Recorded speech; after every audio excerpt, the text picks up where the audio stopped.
Так, Согой, Сохази.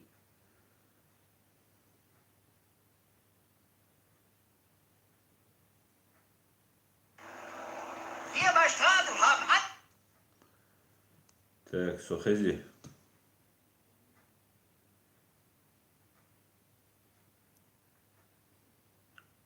Меня слышно? Меня слышно?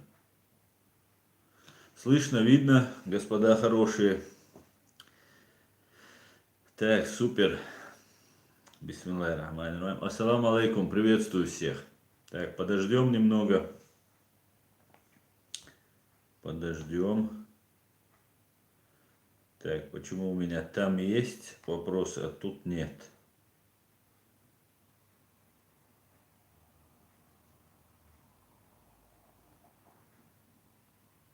Так, приветствую, приветствую, здрасте. Ва алейкум салам.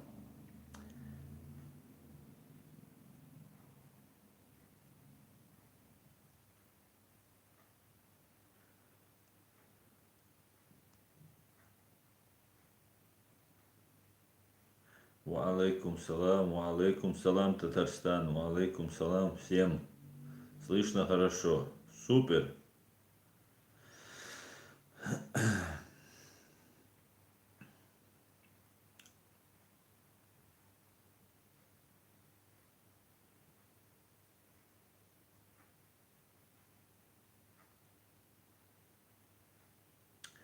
Так, немец-атеист. Ты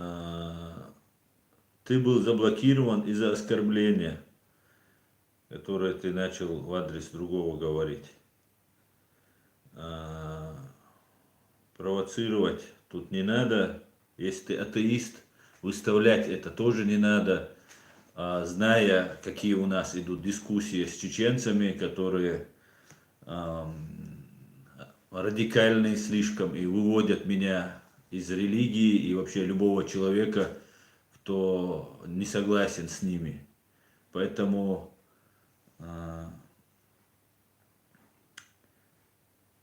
ну, поэтому не надо провоцировать, да, и подчеркивать. Атеисты, на здоровье, будь атеистом, это твое дело.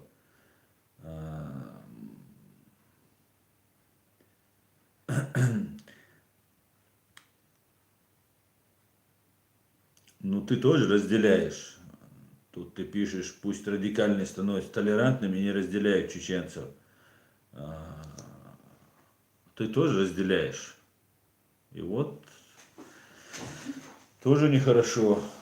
Я не знаю, чеченец ты или нет, мне много пишут людей, которые даже не русскоязычные, которые говорят по-чеченски, разных национальностей. И я не знаю, кто ты, но это не важно, кто ты, кем бы ты ни был.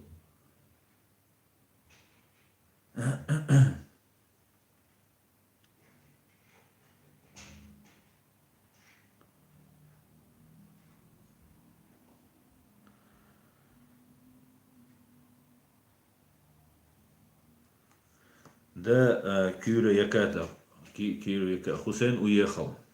Так, начнем.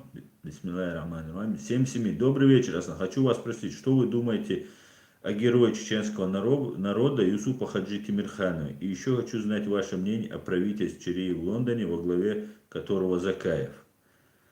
Добрый вечер. Ну, о Юсупе Тимирханове могу сказать только то, что Юсуп Тимирханов был, ну, награжден был высшей степени награды Чеченской Республики, Оман Си, честь нации. Этот человек был бизнесмен, и его обвинили в том, осудили его за то, что он уничтожил военного преступника, педофила, бандита и просто российского, русского офицера, которым многие россияне гордятся, русские гордятся. Уничтожил его и после этого был задержан, обвинен в этом, осужден и был убит 2, как мы предполагаем, 2 августа на день ВДВ Владимир Шаманов, который является или являлся сейчас, я не знаю, кем он является, руководителем вот этого десантников ВДВ. Это как бы был такой показательный жест убийства, отравления, скорее всего. Мы писали о том, что пытались, собирали петицию, писали, собирали подписи для того, чтобы провести патологоанатомическую экспертизу, чтобы выяснить. Ну, видимо, родственники не захотели, и было небезопасно для родственников, если бы они согласились, скорее всего. Юсуп Хаджи Тимирханов был похоронен у себя на родовом кладбище. И человек-герой, который смыл позор с чеченского народа.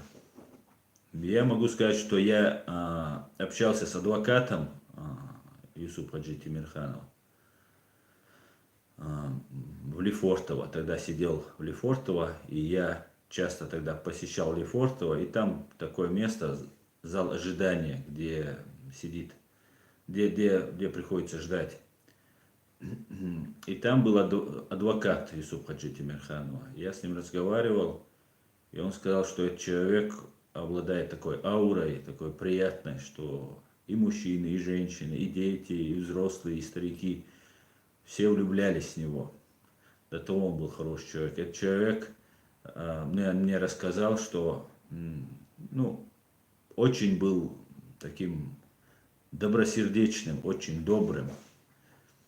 Ну вот, что могу сказать о Юсуп Хаджи Тимирхане. Это один из героев чеченского народа. И проводить его последний путь вышли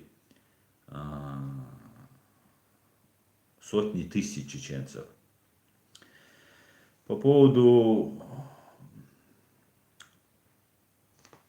правительства изгнания Ахмеда Закаева, да, я знаком, Ахмед Закаев является председателем правительства в экзиле, он проживает в Лондоне, да. Это на сегодняшний день единственный легитимный орган чеченского государства. Ахмед Закаев, человек, который тяжелейшие условия, когда многие просто оставили знамя Ичкерии в таком виде, в котором его оставил Докко Умаров, наш последний президент, который сложил в себя полномочия и возглавил организацию Имарат Кавказ. Несмотря на то, что ему приговорили его к смертной казни, там, шариатским судом, несмотря на то, что ему многие угрожали, он и его соратники, вот, который был Хусейн Исханов, который был здесь, он рассказывал об этом, он принял решение, и они продолжили нести это знамя, что было просто мудрым ходом, и большое им всем спасибо. Так, тогда дальше продолжим. Ва алейкум салам, приветствую всех приветствую. Так, Дудаев говорит, Астан, что за цирк с допросом Закаева о убийстве Политковской? Ну, видимо, решили опять реанимировать вот это старое дело, как они обвиняли тогда Ахмеда Закаева. Ахмед Закаев был тогда обвинен там в преступлениях, там каких-то тяжких преступлениях, похищение, убийство, по-моему, еще что-то было, я точно не знаю. Но все было высосано из пальца. Ахмед Закаев долго судился. В конце концов, лондонский суд признал его невиновным, и что Россия преследует его по политическим мотивам. Ну, Ну, в принципе, да, это очередной спектакль, который, ну, видимо, хотят оказать давление. Вот сейчас пошло на него давление. Не знаю, с чем это связано. Видимо, понимают, что Ахмед Закаев все-таки реальная фигура. Как вы знаете, кто не знает, напомню, по-моему, месяц назад или меньше на Ахмед Закаева готовилось покушение. Оно было предотвращено английскими правоохранительными органами. Об этом писали в прессе. Ну, как мы видим, на кого Россия возбуждает, ну, привлекает, там, отвлекает уголовными делами, кого пытается убить, это Ахмед Закаев. Но даже если не станет Ахмед Закаев, даже не станет там других людей, все равно они ничего не добьются. Но на сегодняшний день, конечно же, Ахмед Закаев очень известный человек, проводит огромную работу. Если бы не Ахмед Закаев, там много чего бы не сдвинулось бы с места. Ну, Ахмед Закаев узнаваем, принимаем в многих обществах. И слава Аллаху, что у нас есть такой лидер. А то, что ругали, и всех ругают, да, как враги, так и мы сами. Мы, чеченцы, как украинцы, может быть, даже и хуже. В том смысле, что мы очень требовательны к человеку. И стоит человеку совершить даже на бытовом уровне, да, где-то там что-то сделать там несоответствующее. Все, этот человек у нас, не только он, государство мы готовы уничтожить, только лишь как бы отказаться от него. Но если мы имеем государство образующее мышление, мы должны понимать, что есть Закаев личность, а есть человек государственный деятель. Поэтому мы должны понимать и разделять это. Да? Если что-то он сделает, это не значит, что-то сделал в бытовом плане, в личном плане. Это не значит, что мы должны сразу же лишать себя и государственности, Ичкерии и так далее. Тем более, в каком тяжелейшем условии, положении мы находимся. Хотя наше положение с каждым днем становится все лучше. С каждым днем. Ответственно вам это говорю. Так, Влад Мартин. Новый президент Украины Зеленский назвал Путина врагом. И на колено перед Путиным никто вставать не будет. Это к тому, что ты, Аслан, говорил раньше про кандидата в президенты Зеленского. Ну, отличная новость. Спасибо. Спасибо за эту новость. Отличная новость. Что и следовало доказать. Я просто боялся, ну, сами понимаете, в первую очередь я боялся за украинцев, да, они были бы опозорены, если человек продолжил бы эту же свою риторику, там, стану на колени, извинюсь перед Кадыровым, если бы это он продолжил, тогда он был рядовым гражданином Украины, тем более он был артистом и комиком, много чего позволено. Поэтому сейчас, как президент, если он это говорит, то честь и хвала ему. И кто бы не был президентом Украины, выиграл украинский народ. И это надо понимать. И я вчера смотрел вот этих пропагандистов российских. Они там заявляли, что Зеленский очень плохо. Это тоже хороший знак. Поэтому дай Бог, чтобы он изменил, дай Бог, чтобы он искоренил коррупцию, дай Бог, чтобы он сделал то, что не смог сделать Порошенко.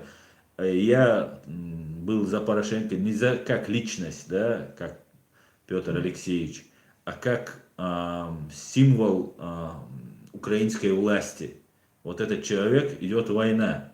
Когда не будет войны, вообще не важно, кто будет. А сейчас, когда мне важно, потому что за вашей свободой, за украинской свободой последует свобода в России. Последует свобода в России, последует свобода в моей Ичкерии, в нашей Ичкерии. Это хорошая новость. Спасибо, что сказали. Так, я опять чуть перелистаю. Опять началось грузины, загюшане и так далее. Так, давайте не будем ругаться. Да, грузины, чеченцы не ругаемся. Грузины наши самые близкие соседи и самые дорогие друзья.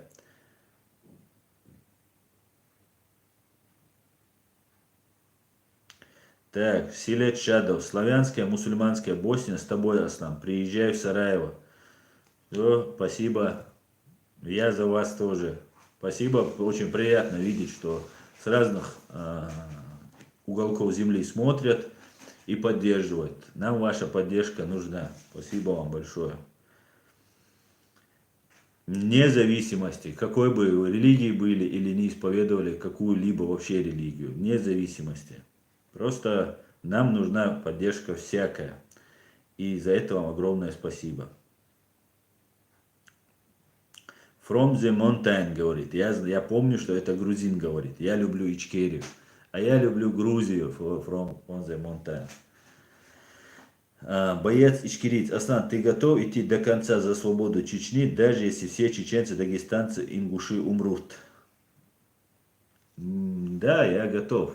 Не хочу громких слов, но мне уже 40 лет, 41 год. Я осознанно сделал этот выбор, осознанно уехал из Москвы, осознанно я понимал, в каком положении находится наше положение, здесь наша Ичкерия, наше государство. И я понимал, что моя помощь нужна, поэтому я присоединился к этому. Конечно, готов. Это мой осознанный выбор. Чего бы мне это ни стоило. Дай Аллах. Дай Аллах мне сил.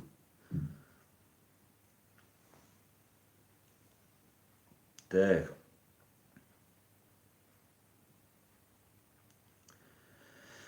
Так, Дудаев говорит, как можно обвинять Закаева в убийстве Политковской, если он наградил ее орденом честь нации? Ну, это, конечно, не очень сильный аргумент, Дудаев говорит, так как можно было убить, а потом сказать, что вот я награждаю. Но, конечно же, Анна Степановна Политковская убита на день рождения Путина, в подарок Путину, как его критик, Она огромную работу сделала. Кстати, она была наполовину еврейкой по матери, по отцу украинкой. Она сделала огромный вклад для развития, для помощи нашему народу, для придания огласки. И вот то, что заявление мы подали в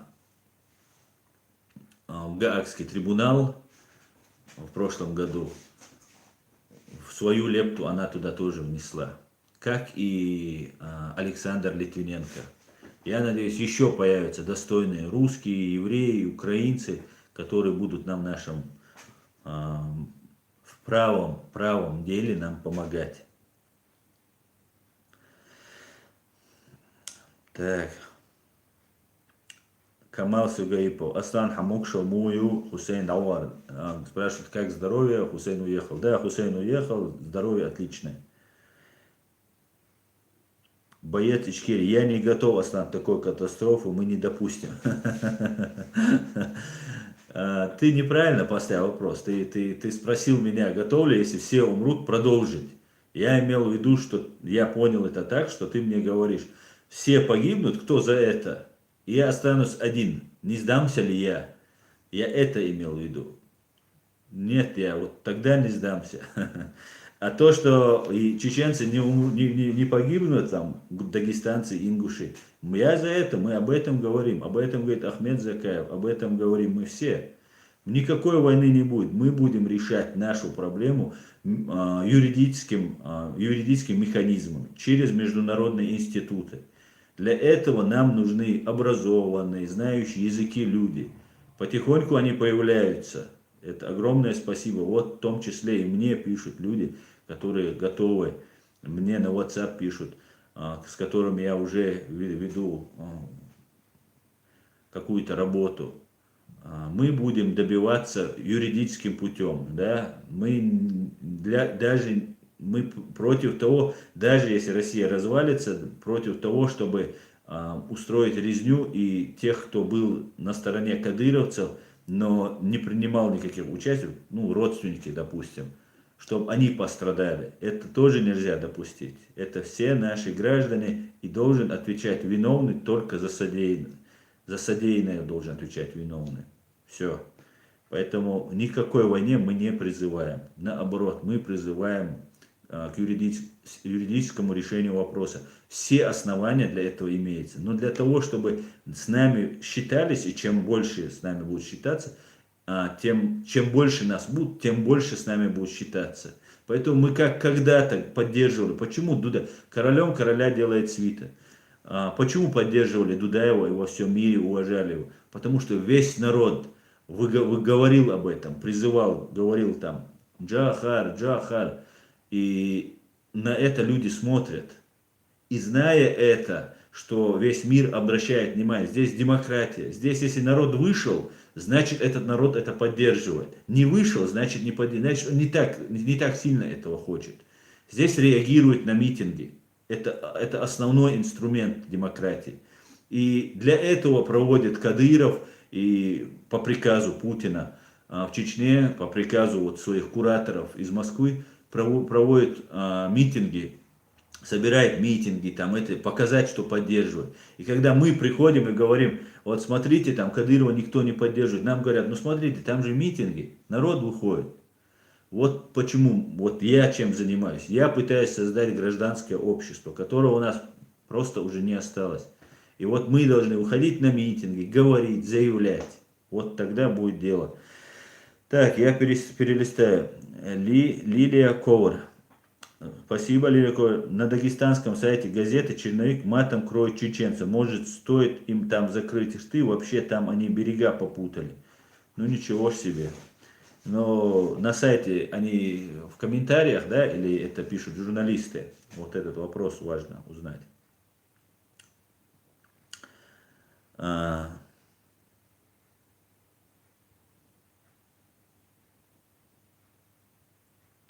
Боец Ичкери опять что-то говорит. Тогда не говори плохо о России, ибо имам Шамиль завещал бороться, борщся, не говори, сказал, не бойся, не готов. Тогда кричи, ну короче, я тебя потерял, кричи как Кадыр, тогда кричи как Кадыров.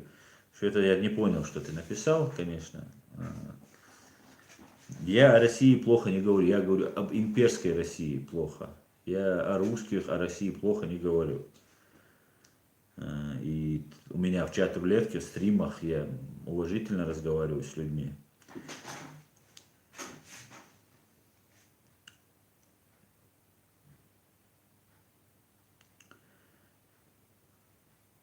Эдуард Мамедов. Дудаеву невозможно не уважать. Совершенно верно. Дудаев, конечно, был лидером. Так, пан Тюрк. Дорогой Аслан, смогут ли войнахи простить турков за то, что они помогли Шамилю? Простите, умоляю, простите меня, дико стыдно запрет, как наверстать упущенное. Пан Тюрк, конечно, мы простим. Столько спасибо за ваши слова. Конечно, мы прощаем турков, конечно, у нас не возникает таких проблем. Конечно же, мы тогда рассчитывали, тогда они рассчитывали, как и в эту войну мы рассчитывали на поддержку турков. И не только турков. В первую очередь нам должны были помогать народы, находящиеся в России. В первую очередь это были русские. В первую очередь. Но русские были оболванены своей имперской, вот этой шовинистической идеологией и готовы были нас рвать на куски. И что делали? Совершали тягчайшие преступления, ужасающие преступления совершали. И не только русские должны были, все должны были делать. И наши соседи, которые в силу возможности помогали. Но надо было выходить на митинги. 1 000 000 человек могли выйти в Дагестане. Все, весь Дагестан мог стать. Ну и другие народы, татары, например, могли то же самое сделать. Поэтому все, что уже было, то прошло. Будем дальше жить и дальше пытаться что-то делать.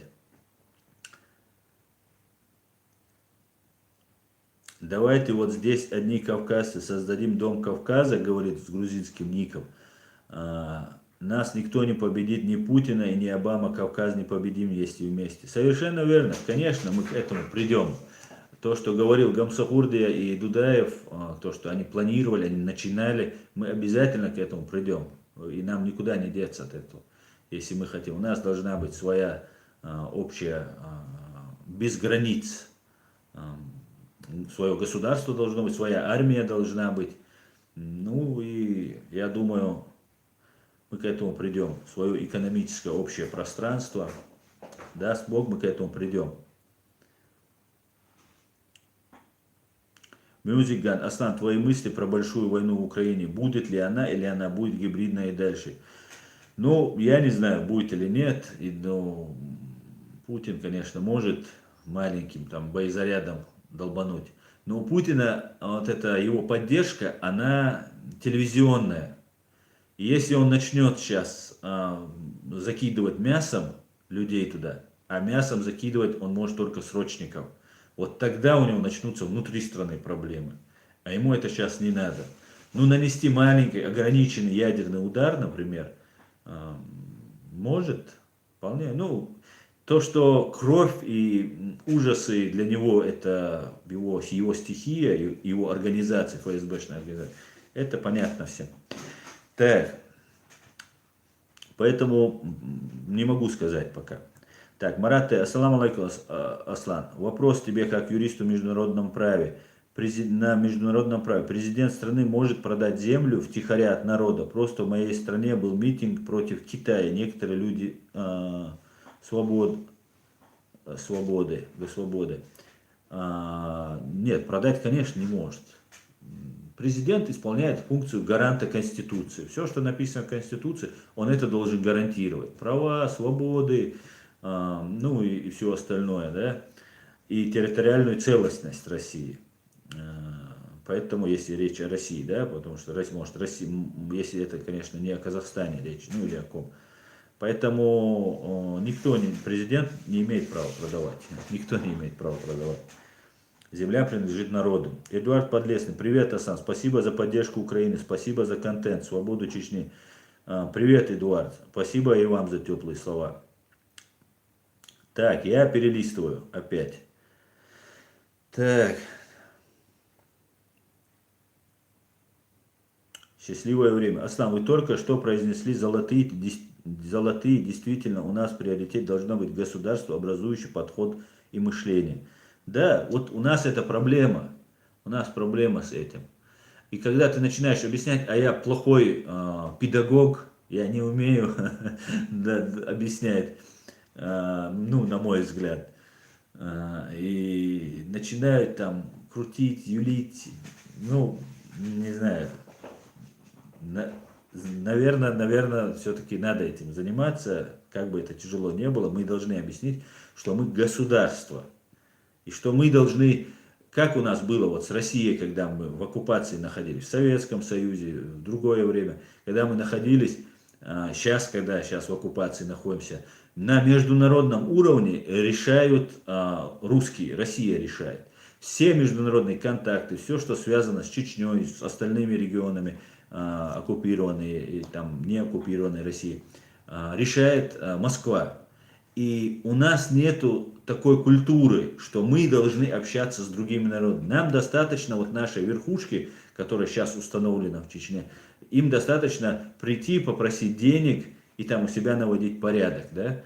А когда мы станем независимым государством, да, когда мы деоккупируемся, тогда нам надо будет в любом случае налаживать контакт с немцами, с французами, с американцами, с Израилем, с Китаем, ну со всем миром, да, с африканскими странами, со всеми нам надо будет налаживать.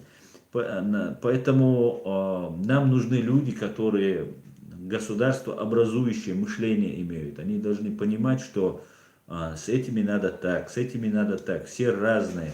Весь мир многогранен, многообразен. Поэтому нам надо очень много прилагать усилия для прояснения нашего. И у нас нет даже преподавания. Когда я уехал учиться в Петербург, у нас была теория государства и права. Предмет такой. И, ну, предмет, да, новый предмет, изучаем, все, общаемся.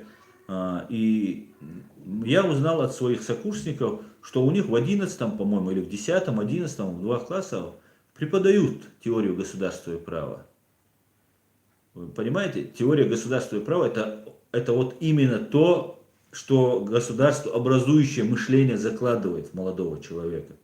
Так вот, в Чечне, в Грозном, я проживал в Грозном, тогда еще в Грозной, не было такого предмета, теории государства и права. Вот у нас в школе не было. И я тогда понял, что преподают их там в Москве, в Петербурге, может быть еще в других русских городах, но в чеченских, там, оккупированных не преподавали. Вот поэтому у нас нет этого, мы многого не знаем, многое надо узнавать.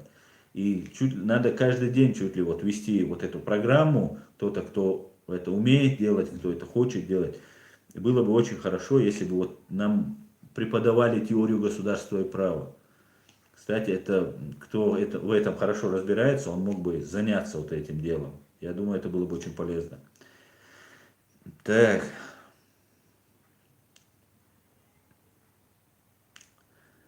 Aslan salamash lushi нохчигер. Дели саламаш шалхуль. Так, Дуда Гуард. Твое отношение к Троцкому. Ну, Троцкий, не могу сказать. Для меня они все одинаковые.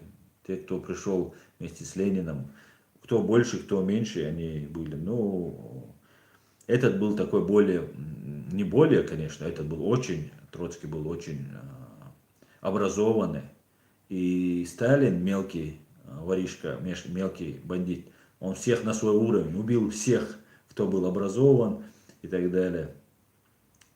Ну, конечно, лучше, чем с Ралину.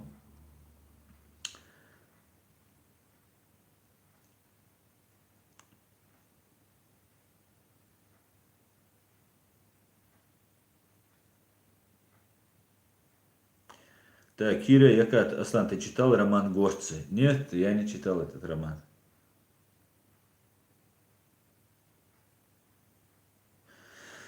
Так,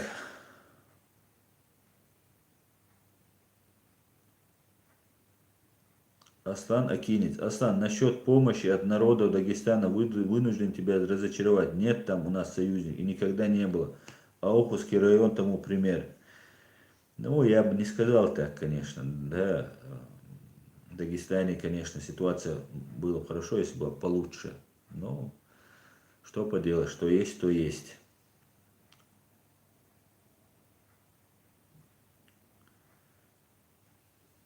Так.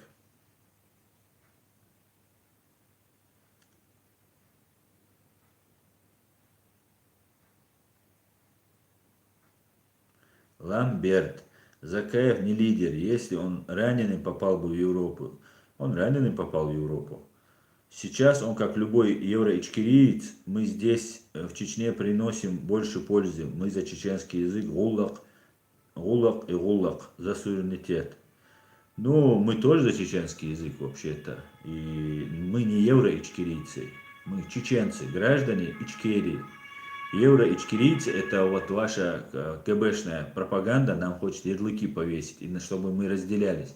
Мы те же чеченцы, что и мы просто выехали.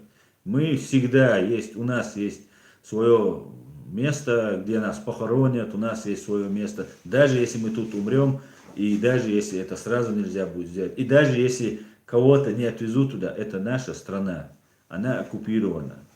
Закаев лидер. Не хочешь ли ты сказать, что Кадыров лидер? Так.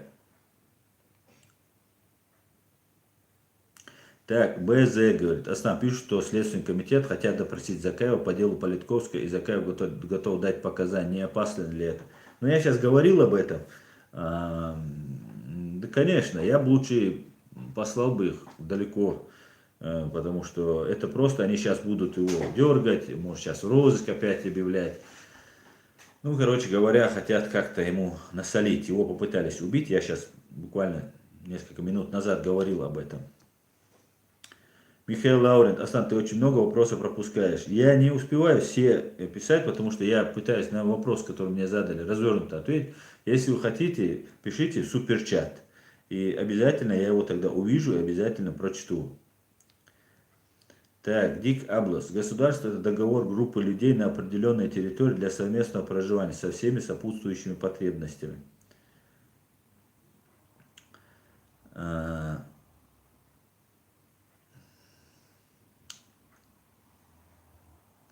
Егор Дубинин. Зеленский неплохой президент.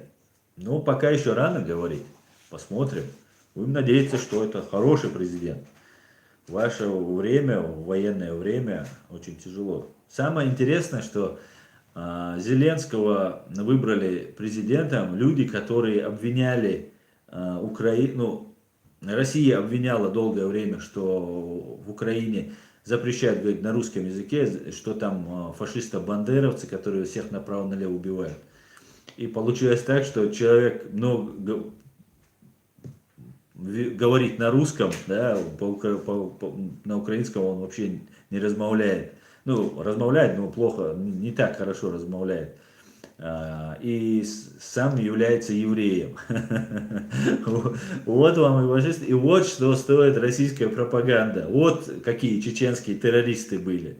Понимаете? Украинцы самый толерантный народ. Самый из всех, которые вот на постсоветском пространстве, наверное, живут. Самые толерантные. То, что они патриоты и бьются за свою родину, это нисколько не мешает быть толерантными. Также и чеченцы. Вот такие чеченцы, террористы. Вот. Как и украинцы, фашисты. Если российская пропаганда говорит, что этот человек плохой, это значит обязательно хороший. Если он говорит про этот народ, он плохой, значит народ обязательно хороший. Это аксиома, это надо запомнить. Так.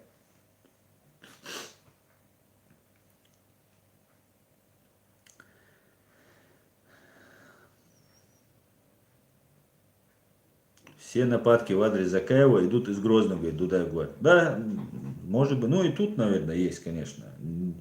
Не надо любить Закаева. Закаев не золотой червонец, чтобы всем нравился, да? Ну, надо признавать свою власть. Хорошую, плохую. Сейчас это такое время. Давайте, я тоже задаю, мне говорят, почему Закаев, они не проводят работу, почему там у нас нет, почему нам не помогают правозащитники, почему нет освещения той проблемы, той проблемы. И я эти вопросы адресую Хусейну, Ахмеду Закаеву, другим, всем я говорю, почему, мне это говорят. И мне говорят, ну да пускай придут, не анонимно будут говорить, Закаев плохой, Закаев ничего не делает. Закаев не может, у него всего две руки и одна голова.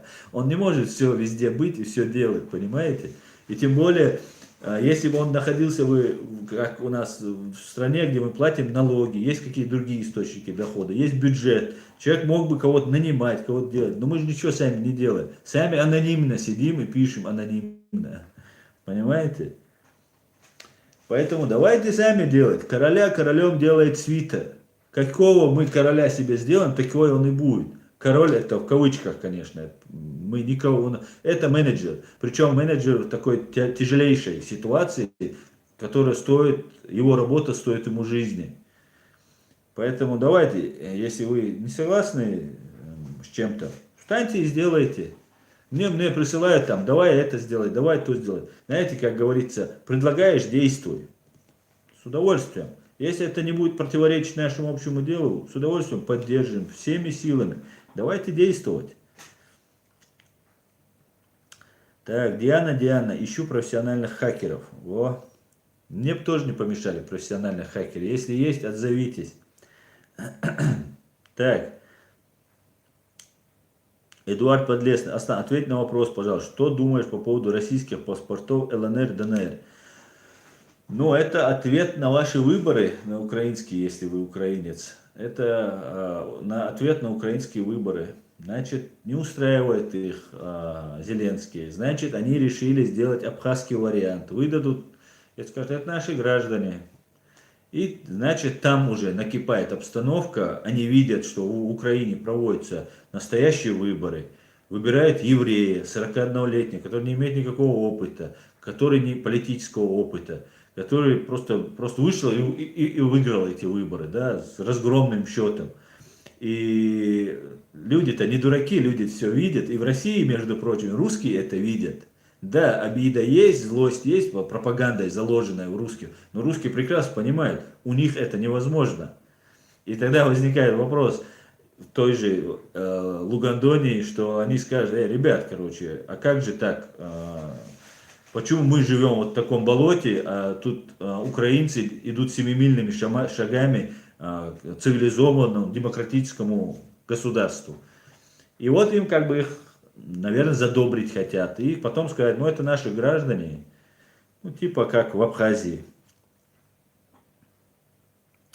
Так что, мне кажется, вот именно для этого, чтобы чуть-чуть успокоить их, ну и заодно защитить в случае чего. Так, блогер 67. Приветствую тебя, автор канала. Приветствую всех, кто смотрит грамотного блогера.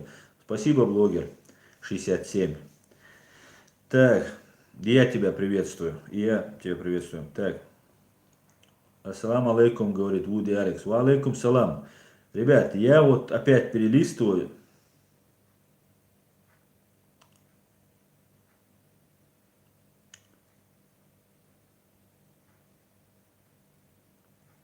Альтар Ибн Али. Аслан, разница в том, что в Украине двойное гражданство запрещено. Тогда в Российской Федерации развяжут руки ВСУ и автоматически можно идти на зачистки, так как граждане другой страны находятся там незаконно. Интересное мнение. Но Минские соглашения подписаны же не против там российских граждан, да, а именно не вести боевые действия, они подписаны. Самуэль Коль, Аслан, на мой вопрос никогда не отвечает. Ну, Самуэль Коль, ну, напиши, отвечу, с удовольствием отвечу. На все вопросы отвечаю. Пишите суперчат, ваш будет виден. Ваш вопрос будет виден. Так, Ипполит Матвеевич, маршал Ду Аслан, Джоухар Эллер. Джоухар сказал, эта война заряжена на 50 лет. Мне казалось, что это долгое время мы не выстоим. Но как мы видим, эти слова находят подтверждение. Да, самое главное, что мы должны понять. Государство у нас есть. Где бы мы ни находились, что бы мы ни находились, оно у нас есть, его забрать невозможно, понимаете? Юридический факт. Право это не то, что вам кто-то дает. Право это то, что у вас никто никогда не может забрать. Это наше право. Оно есть. И неважно, 50 лет, 100 лет, я гражданин Ичкерии. И никто никогда не может у меня забрать это мое право. И мы, чем больше мы не смиримся, не скажем, даял Ичкерии, нету Ичкерии, давайте сейчас будем там оккупированную Чечню там как-то обустраиваться. Если мы этого не говорим, значит у нас государство есть. Как говорится, пока не признал поражение, ты не проиграл. А мы, чеченцы, очень упертые. И мы не должны, и свое упорство должны проявить в этом. И не должны сдаваться. Так, я перемотал, короче говоря. Дудаев говорит, Аслан, я имел в виду, нападки исходят из дворца в Грозном. Да, я тебя понял, я тебя понял. Ну, есть и здесь много, которые Закаем недовольны за разные его поступки. Но некоторые поступки, которые я также считал неправильными, некоторые поступки имеют очень-очень убедительное объяснение этому. Ахмед Закаев будет у меня тут, в эфир будет, я ему буду задавать, я ему сказал, я буду тебе задавать острые вопросы. И я эти вопросы буду задавать. И мне там писали вопросы, я какие-то собрал эти вопросы. И мы будем эти задавать. И на некоторые вопросы Хусейн Исханов ответил. Они очень убедительно объясняют его поступок. За то, что он тогда на дочку Умарова сказал, он извинился, открыто, публично извинился, принес свои извинения. И то, что он встречался, ну то, что предъявляет. И нам вот эта пропаганда российская, ФСБшная, ГБшная пропаганда, мы, которые такие все уже видели и знаем, мы все равно ведемся. Все равно ведемся на эту пропаганду и ненавидим уже человека, которого нам сказали, вот он плохой. Нельзя так. Хороший Закаев. Мы же не Закаева, хороший, плохой. Это здесь неуместно. Нам нужен вот человек, кто несет это знамя. Вот это знамя несет на сегодняшний день Ахмед Закаев и его товарищи. Так, Пенек Московский, да, Саладор, как обычно, на карту боев. Ассаламу алейкум всем. Вопросов нет, на стриме все свои, так все понятно. Да-да.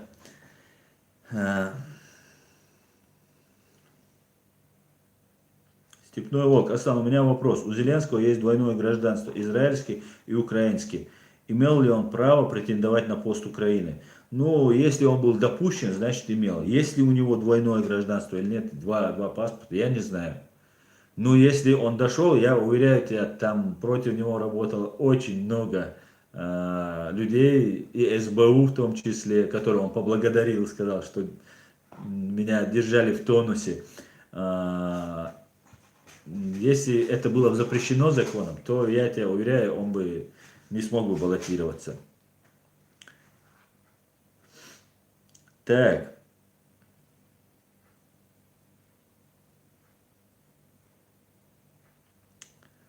Марк Робинс, Аслан, как думаешь, Кадыров мог бы встать на путь истины за народ, сделать людей счастливыми в своей стране Ичкерии? Марк Робинсон, конечно, мог бы стать, но только после справедливого суда над всем содеянным. Понимаешь, есть в юриспруденции такой принцип, да, неотвратимости наказания.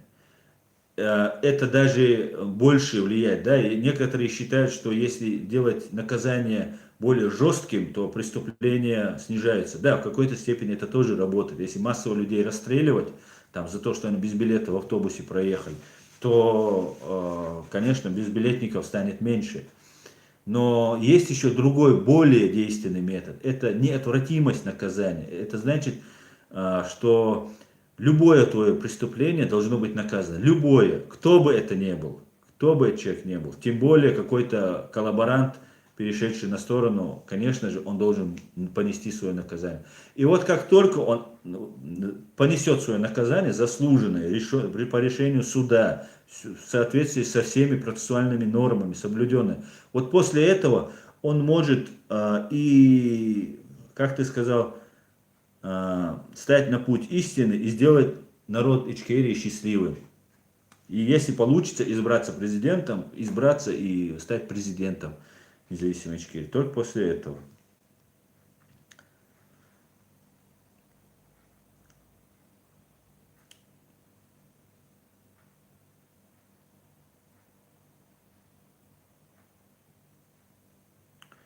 Рустам Шарипов, салам алейкум, ва алейкум салам.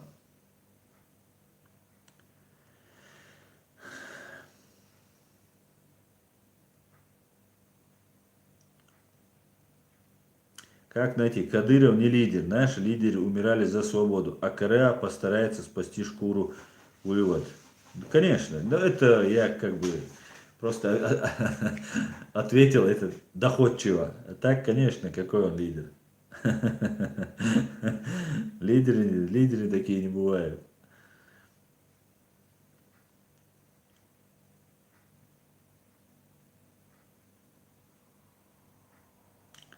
Эдуард Подлесный, очень много лишнего в чате. Друзья, пишите по существу, пожалуйста. Да, было бы хорошо, если бы вы задавали конкретные вопросы, чтобы было более интересно. Евгений Гор, не нужно уподобляться сплетникам и собирать слухи домыслы. Наверное, Евгений Гор, вы имеете в виду по поводу двойного гражданства Зеленского. Ну, наверное. Ну, сейчас будут что угодно. Сейчас на Порошенко все лили. Все это исходит из одного отдела, из одной организации. И все мы прекрасно знаем, что это из российской организации. Самой кровавой террористической организации всех времен и народов. Седан Адаров. Аслан, невозможно объединить чеченцев вокруг или именем бывших лидеров. Я старше и знаю, о чем говорю. Седан Адарова, что вы имеете в виду вокруг или именем бывших лидеров? Бывших, что значит бывших? Вокруг Дудаева, да, Лазот, Обалдовича, Масхадов. Нет, ну это наши президенты. Если вы про Закаева, Закаев несет это бремя, поэтому никаких проблем объединением нет. Кто хочет государства, кто не хочет государства, тот, конечно, будет там на меня говорить разные гадости, там писать, что я там работаю на Россию. Мне вот так один писал, видимо, был в мечети, я был в мечети тут недавно, и там общался со всеми, ну и со всеми здоровался, да, у нас тут есть и про российские, есть и такие, ну как бы в мечети собираемся, и когда со всеми здороваешься, со всеми здороваешься. И мне написали, что я очень подозрительный, так как здороваюсь со всеми, прихожу смело в мечеть, и так далее. Но мне очень жаль, что человек считает это такой большой доблестью прийти в мечеть в это время. Ну, все мы смертны, дорогой друг, все мы смертны. Дик Аблас, Аслан, страна Восточной Европы, законы запрещают работу госструктурам бывшим коллаборантам. Чирии нужно пойти таким путем. Ты как к этому смотришь? Совершенно верно. Совершенно, абсолютно верно, и так и будет. Закон о люстрации, вот Хусейн Исханов, когда был, рассказывал, что этот закон был принят, но мы его не успели. У нас не хватило времени. Понимаете? У нас не хватило времени. Мы свободными были 3 года до первой русско-чеченской, российско-чеченской войны. И если это можно назвать свободой, да, когда постоянно там провокации, нас раскачивали, в Ингушетии там войну устроили, чтобы мы взять. Ну, постоянно мешали нашему руководству. Потом, после первой и до начала второй, то же самое. Плюс уже мы были вооруженные, наши люди, и умеющие воевать, и готовые на разные такие рискованные действия.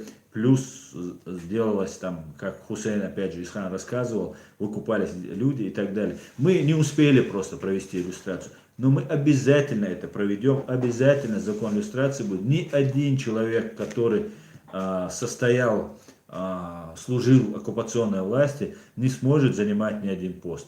Даже если он не совершил преступления никакого, да, если он не убивал людей, там, не пытал людей, этот человек не сможет занимать никакие посты. Это говорит закон о люстрации. Конечно, мы проведем. Инша Аллах. Так, попытка покушения. Так, Дудая Гуард задонатил. Дался до Дудая Гуард. Попытка покушения, обвинения в убийстве и другие нападки в адрес Закаева исходят от полковника с Грозного, чтобы отличиться перед кремлевским царем. Полковник Милутиша. Да, конечно, да, я бы на месте Ахмеда Закаева, зная эту систему, что они сейчас будут, ну, они сейчас скажут, он не явился, его надо еще, там, будут теребить этим английские власти, да, там, может быть, опять подадут его в розыск по линии Интерпол, ну, и так далее. Ну, я бы на месте Закаева, конечно, послал бы к чертовой бабушке их всех. Я надеюсь, что он так и сделает. Так, Евгений Гор, украинцы как бы выбрали Зеленского, так и выгонят с позором, если кривить будут. Совершенно верно, украинцы шутить не будут. И мы это уже видим, видели. И еще раз, я думаю, увидим. Ну, я надеюсь, учтя опыт этого, как же его, уже имя, видите, был президент, а уже имя не помню, да? Короче, который сбежал в Россию, вот этого участь, и он, я думаю, учтет. Он не еврей, он не глупый, учтет. И я не думаю, что он пришел для того, чтобы сделать вот именно то. Тем более сейчас мне уже объясняют, что он сказал, что Путин враг, что у нас идет война и так далее. Это я уже слышал от него самого сегодня, что он сказал. Так, Джек Потрошитель. Аслан, как думаешь, что будет после возрождения Ичкерии с рядовыми силовиками? Ну, это будет решать суд, конечно. Рядовые, ну, никакую государственную службу, работу занимать они не смогут, если мы примем такой закон. Янукович, да, спасибо, и за то, что подсказали. Никакую должность занимать этот человек не сможет. Но убивать, конечно, если человек, мы не сможем доказать. Даже если он убивал, даже если что-то как-то, мы должны это будем доказать. Поэтому я уверен, что у всех, кто что-то есть, убитый, у нас есть достаточно материала. Мы сможем многое доказать. Но если мы не сможем доказать, все будет делать в соответствии с международным правом, в соответствии с судом, в соответствии с нашим законом. Все. Я это не решаю. Это мое мнение. Я на это не настаиваю, как что будет там. Может быть, их оставят на работе. Все, как мы примем законы и как мы будем, как будет суд. Но я думаю, что по правилам, как я это вижу, да, нашу юридическую сторону нашего государства, я вижу так, что эти люди не должны ни на какой службе быть. А если не замешаны в преступлении, они должны по всей строгости закона отвечать. Дела бац вайтбинаг, бобик швуайтбинаг, и бикш ишбит еще уж бац вайт. Бютер бац. ويخلا خبش خلا ملتك خلا بتا ويطيب قام خيرات почал خيرات. К слову сказать. Так.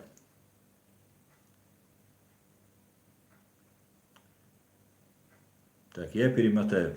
Так, Пенек Московский задонатил, дал саду Пенек. Лорда вместо джамбокса поставили. Правда это? Я не знаю, я не слышал. Я за этими коллаборантами не слежу особо. Так, конечно, слежу, но не особо. Блогер 67. Аслан, как думаешь, если не случится ли так, что все-таки сменится поколение чеченского народа и новому поколению уже Россия будет как мать родная? Это хороший вопрос, но это характеризует в первую очередь вас. Вы не знаете нас. Ну, в этом плане характеризует. Нет, конечно, никогда чеченец ударенную пощечину не забывает. Вы не представляете. Украинцы вот такие же приблизительно, как мы, только мы вот еще хуже в этом плане. Вы что, никогда в жизни? Никогда. Ни один чеченец. Да, есть, даже сейчас, которые, слушай, сейчас молодежь, которая ходит вот под этой пропагандой, они другого не видят. Вот мы этим занимаемся, просвещением. Просто посмотрят и скажут, эй, стоп. Мы говорим друг другу, машолы. Вот, например, приходят, ну, русские говорят здравствуйте, да, здравия желаю, здоровья желаю. Там, другие там по-другому говорят. Чеченцы говорят друг другу машвогы, приходи свободным, когда мы здороваемся. Когда прощаемся, тебе говорят до свидания, там, да, до следующей встречи. Мы говорим машвой, уходи свободным. Наша культура, мы столько лет боролись, может быть, мы раньше не были такими, но мы столько лет боролись за свою свободу, уже 400 лет, что у нас наша культура уже замкнулась на этом. И мы, как знаете, как такой предохранитель поставили. Не говоришь ты марш-вовой, все, ты перестаешь быть чеченцем, ты вылетаешь из чеченского общества. Если ты не хочешь свободы, ты не чеченец. Чеченец это не национальность, хотя это и национальность, это состояние души. Поэтому никогда. И я знаю чеченцев, поэтому я уверенно так это утверждаю. Так, я опять перелистаю, друзья, прошу прощения.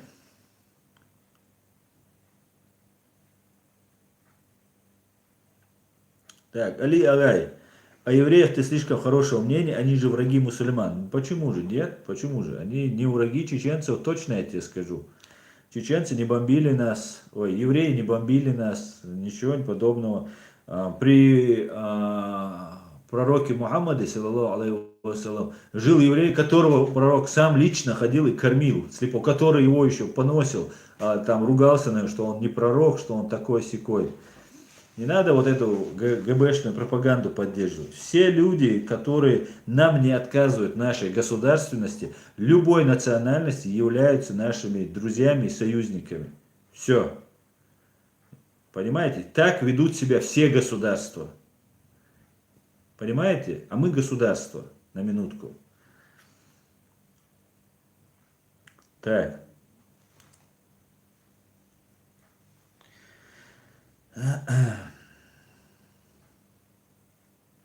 Лорд Скамай, в Израиле 30% населения мусульмане, у них в правительстве мусульмане сидят. Конечно, сидят и они хотят своего государства. Кто, как не чеченец, должен понимать, что они хотят своего государства?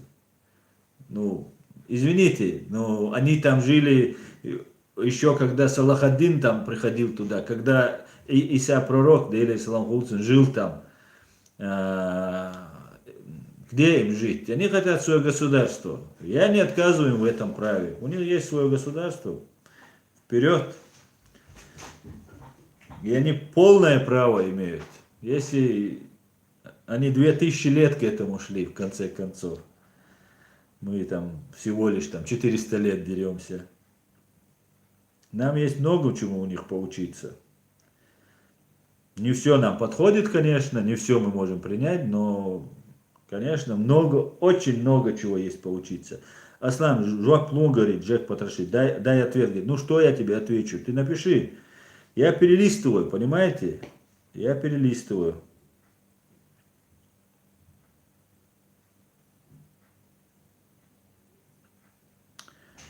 New Horizons. Евреи никак не враги мусульман. Евреи враги только террористов. Хамас организовал СССР против Израиля. Хамас и является детищем КГБ. Это такой же, как наподобие вот этого кадыровщины. Да, только более там в арабском мире, там далеко находится, менее управляем, чем Кадыров. Да? Ну, когда надо там Путину навести быстренько ракеты, зачем они ракеты стреляют по мирным гражданам? Тоже не имеют права. Я не одобряю никакое насилие против мирного населения. В первую очередь.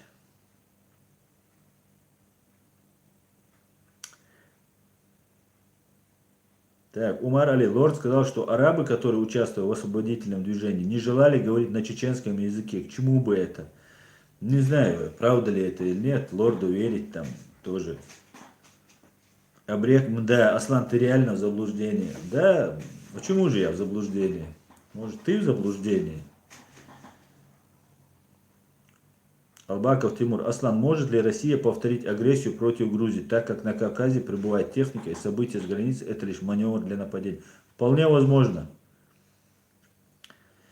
Лорд Камай, Аслан, ты как адвокат чьи права защищаешь? Я на сегодняшний день защищаю права чеченского народа. Я защищаю всех по возможности, но на сегодняшний день, вот сейчас я веду деятельность в защиту чеченского народа, который на сегодняшний день самый ущемленный народ в мире. Я не могу хвастаться там своими достижениями, что я как-то очень сильно защитил. Да, я ничего не сделал. Но я пытаюсь внести свою лепту для защиты самого ущемленного в правах народа в Европе, возможно, и в мире. Чеченского народа. Так, поехали дальше. Азербот СССР. Аслан Салам пополам. Пополам. Азербот СССР. Так, Джек потрошить. Почему Закаев уехал в Англию? Почему оставил своих товарищей на произвол судьбы, в отличие от Дудаева, Масхадова и многих других? Ну, ты хотел бы, чтобы он там умер, да? Он был ранен и был вывезен. Выехал за границу, прошел лечение, и ничего в этом плохого нет. Я вообще, знаете, что думаю? Я думаю, надо было и Аслана Масхадова хоть насильно, но вывести из Чечни тогда. Мы, конечно, надеялись, что все это справится, но Аслан Масхадов, Дуда, они были знаменами на тот момент, и они как бы, если покинули бы, казалось, что, ну вот-вот договорятся, казалось, что вот договорятся, но Путин не договороспособный, Путин просто матерый убийца, и теперь с ним поступают так же, и именно так же с ним будут. Он теперь будет не договариваться. И мы должны всячески способствовать, чтобы донести до людей, над нами совершили геноцид.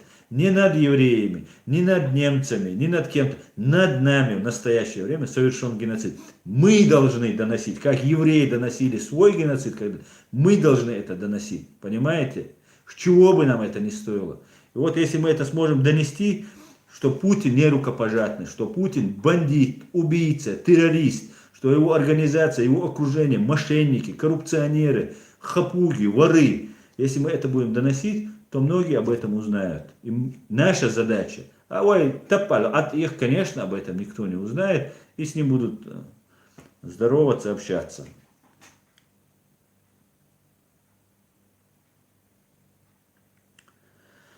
Так, тракторист Аслан, ассаламу алейкум. Ясно, что кадыровцы не допустят к власти при перевороте и создании независимой Ичкерии. Но будет ли у нас государство без кумовства или равенства закона для обмол абсолютно всех? Алейкум салам, тракторист. Ну, хочу сказать, создание независимого государства, сказал. Нет, мы создавать не будем, оно создано, имеется. Оно имеется. Кумовство, конечно же, оно будет. Но это такой бич, это такая проблема для любого государства. Это, ну, если мы государствообразующие люди, если мы, конечно, мы не должны ни воровать, ни ставить своих людей. Мы должны ставить за заслуги людей. Профессионал он в этом деле, поставил его. Не потому, что он там хороший человек, там, или там дочь твоя замужем там за ним, или там это твой родной брат. Нет. Понимаете? С этим надо будет бороться. И нам это, для нашего чеченского слуха, это как так? Но мы должны понимать, когда мы много десятилетий, столетий находимся под оккупацией, и эта власть была вражеской для нас. И все, что мы брали у этого, особенно в советское время, когда ни у кого ничего не было, это была вражеская власть, и мы могли делать, что хотели. Ну, оправдание себе, да, это оккупационная власть. Но когда у нас есть свое государство, это уже должен быть другой подход. Мы считали, если ты не можешь своему дать там дело сделать, там где-то услужить, помочь, это, ну, ты вообще, ты не человек у нас считалось, да? Сейчас другое дело. Как только мы деоккупируемся, мы не можем, это наше. Савари дати гвара, мы не можем это сделать, понимаете? Мы должны понимать, что в исламе это плохо, что государство мы так не построим. Здесь, в Германии, вообще нет коррупции. Ну, она есть, конечно, но ее вообще не видно. Поэтому, конечно, надо будет с кумовством бороться и взяточников сажать. Несмотря какой он хороший человек, какой он родственник. Так. Расул, мои сообщения пропускают наглую, хотя я ничего такого не пишу. Расул, ну не говорите так. Напишите в суперчат свой вопрос. Скажите, чем вот это писать, повторите свой вопрос. Честное слово, много бывает вопросов. Так, Джахар Муртаз, Аслан, ты прав. Я не знаю уже, на что ты говоришь, я прав, но надеюсь, что я прав. Алмакс X, витаю, Аслан. Какое мнение о сайте Кавказ-центр? Ну, Кавказ-центр, идеолог, скажем так, Имарата Кавказ. Они протолкали эту идею, и они пытались разрушить наше государство. Я думаю, им бы стоило перестроиться и вернуться на нужное русло, на нужную колею. Так. Чинуа Сардала, ва алейкум салам, хоми модератор. Так.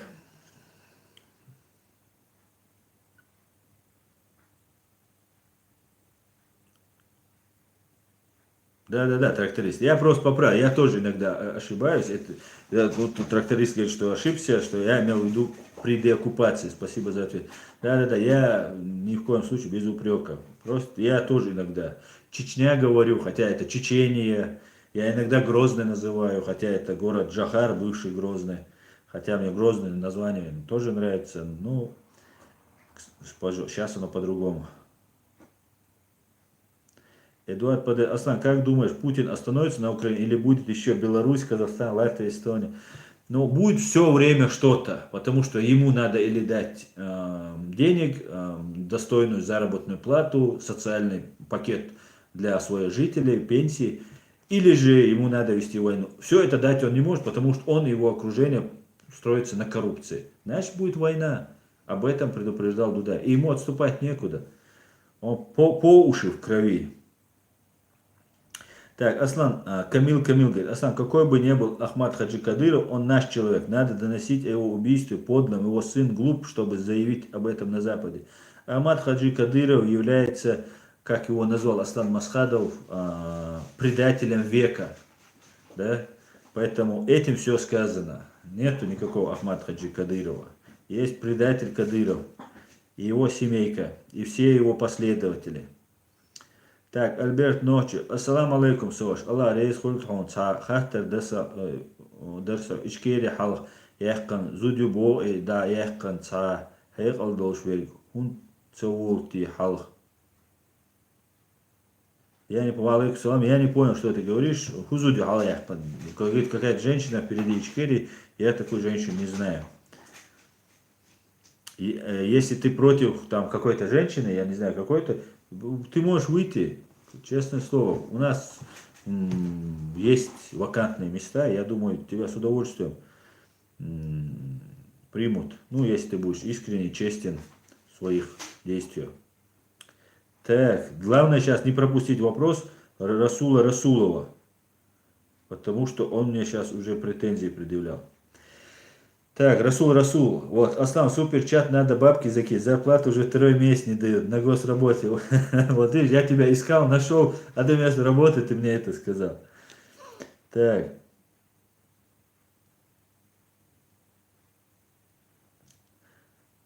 Так, тракторист, Аслан, как ты думаешь, должны ли поступить при неподчинении президенту после деоккупации Ичкерии? Как ты думаешь, должны поступить при неподчинении президенту?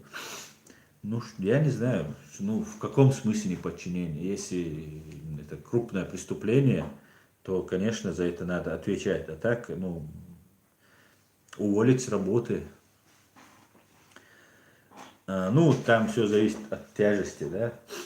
Так, Расул Расулов спрашивает, можешь ответить, то, что совершил Гитлер и Путин, является геноцидом по отношению к определенным народам? Если да, то что творит Израиль в отношении Палестины является геноцидом?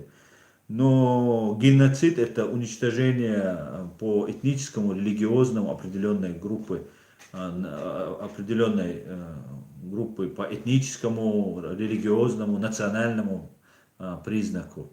Израиль не убивает всех подряд, женщин, детей. Я знаю, что намного гуманнее, да, в соответствии с международным правом, хотя и нарушения, я уверен, у Израиля тоже имеются, за которые, конечно же, Израиль должен нести ответственность. Но по сравнению с то, что творится в Чечне, Путин, то, что творит в Чечении, конечно же, это как небо и земля. Поэтому я думаю, мы здесь собрались говорить о чеченской проблеме, я думаю, нам надо обсуждать это. А если где-то у Израиля есть нарушение, я думаю, этот вопрос отдельно надо подавать в суд, привлекать к ответственности. У них даже, я знаю, привлекают к ответственности. И, по-моему, одному там израильскому солдату за то, что он убил человека, дали пожизненный срок, если я не ошибаюсь. В России такого нет, как мы знаем. Поэтому давайте не будем сравнивать Палестину и Ичкерию. Ичкерии намного все хуже. Мы, так, к тому же, мы не говорим, что России не существует. И мы ракеты у них не кидаем на их землю. Мы у себя свою хотим государство. Это вообще две разные вещи. Не надо сравнивать это. Так, Карл Город, модераторы, выкиньте в бан тех, кто пишет на грузинской шей. Де меребалит уж. Ой, я ваш будешь. Так, Эдуард Мамедов, салам, Аслан, я живу под Вашингтоном, будете здесь, буду рад видеть вас в гостях. Я наполовину еврей, ваши историки мне пока не ответили, спасибо. Ну вы им пишите, они, может, загружены, может, еще как-то. Спасибо, конечно. Салам, Эдуард, обязательно я собираюсь прилететь в Америку, меня уже там некоторые люди ждут, и я обязательно, если окажусь в Вашингтоне, обязательно с вами встречусь. И приеду к вам в гости, может быть. Сейчас пока ничего не могу обещать. Так, Расул, убивает Аслан. И сегодня есть куча материалов, видеосъемки и так далее. Только весь мир молчит. Весь мир не молчит. Весь мир молчит про Чечню, про Чечению. Кюри Амхаду, Аслан, почему ты не восстановишь адвокатство Германии? Я бы с удовольствием, Кюри, восстановил бы, и мне сказали, что у меня по какой-то упрощенной форме будет это все. Но мне нужен, во-первых, язык. Все мое время занимает вот это. Я веду контрпропаганду, донесение до людей ситуацию с нашими правами. И у меня очень мало времени. Я, конечно, учу язык, хожу на курсы, но у меня очень мало. А в юриспруденции, как это врачу, может быть, не так много нужно знать слов, так хорошо владеть языком, хотя ему тоже надо. Мне главное даже не столько говорить, сколько надо писать. Да? Адвокат это же писанина по большей части. Это ты написал, суд вышел, и уже то, что написал там, здесь, помнишь, рассказал или зачитал какой-нибудь. А так, это огромное. Плюс надо будет выучить все законы. Конечно, это займет лет 5 моего времени. больше ничего, просто все полностью посвятить себя в это. Я пока не могу себе, я бы с удовольствием. Здесь адвокаты очень хорошо зарабатывают.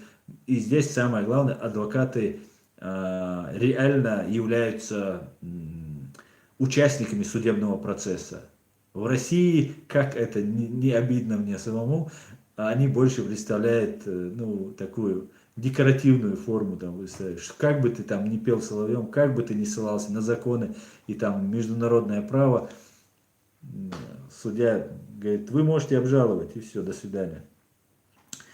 Так, тракторист. Аслан, как ты думаешь, возможно ли на данном этапе консолидировать чеченские народы? Я считаю, что мы ближе к консолидации, чем 10 лет назад. Да, я считаю, конечно, можно. Да куда нам деваться? Если мы искренне в своих, конечно, мы можем. Так, убью тапочком. Палестина, ООН ни разу не проголосовала за геноцид чеченцев, впрочем, как и все мусульманские страны. Совершенно верно. Более того, лидер палестинцев прилетел к Путину и сказал, Чечня это внутреннее дело России. С тех пор для меня их проблема это внутреннее дело Израиля. Да, я даже это обсуждаю. Есть преступления, я осуждаю все преступления, как с израильской стороны, так и с палестинской стороны, которые есть. Но если они есть, если их нет, Израиль имеет право на свое государство, все, на этом вопрос закрыт. Мне очень жаль, конечно, всех людей, всех, без разницы. И мне также жаль, если от ракеты погибает израильский ребенок или женщина. Кто не принимает участие в войне, мне их десятикратно жаль. Это чтобы понимали мою позицию, что я там, меня уже тут уже выводят из ислама, заводят в ислам, там решают, что я там демократ, что меня там это. Люди, которые не понимают всей полностью картины, да. Джек Потрошитель. Аслан, как вернуть независимость, пока Россия существует, это практически невозможно.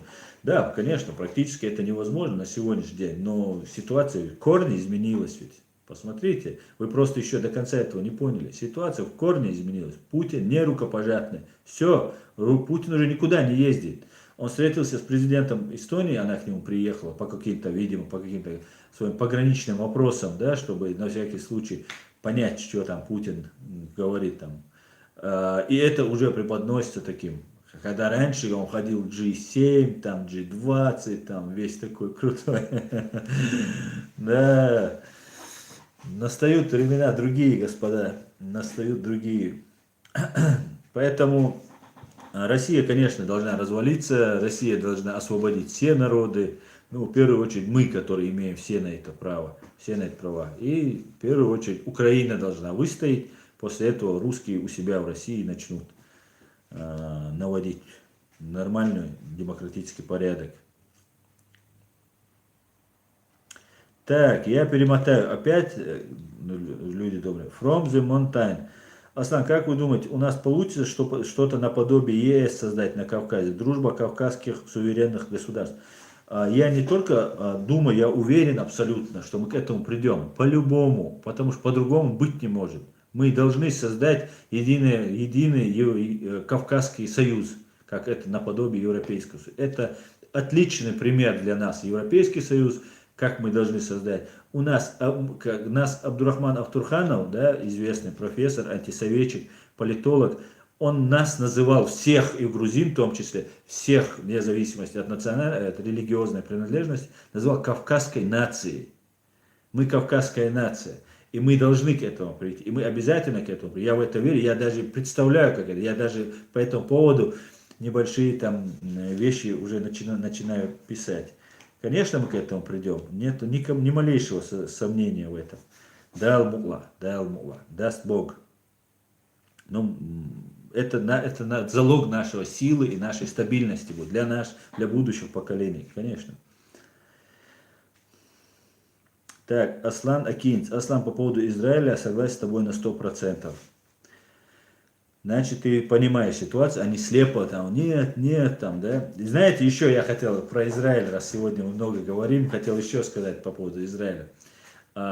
среди нас, чеченцев, ведется большая пропаганда. Я не исключение, тоже подвергался этой пропаганде и тоже как-то относился по-разному на момент, ну, по-разному, в разное время относился к этому.